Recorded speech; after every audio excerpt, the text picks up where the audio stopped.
راسکولنیکوف، قهرمان رمان بلند جنایت و مکافات، راوی زندگی داستایوفسکی به گونه‌ای مسخ شده است.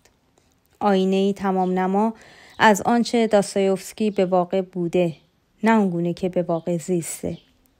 قهرمانی که می‌خواهد حصار تنگ هست‌ها را بشکند و خود را محق می‌داند تا در بایدهای خیش زندگی کند، ولی تاب زیستن در باید خیش را نیز ندارد.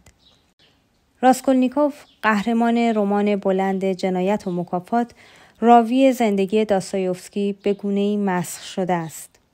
آینه‌ای تمام نما از آنچه داستایوفسکی به واقع بوده، نه آنگونه که به واقع زیسته. قهرمانی که می‌خواهد حصار تنگ هست‌ها را بشکند و خود را محق می‌داند تا در بایدهای خیش زندگی کند، ولی تاب زیستن در باید خیش را نیز ندارد.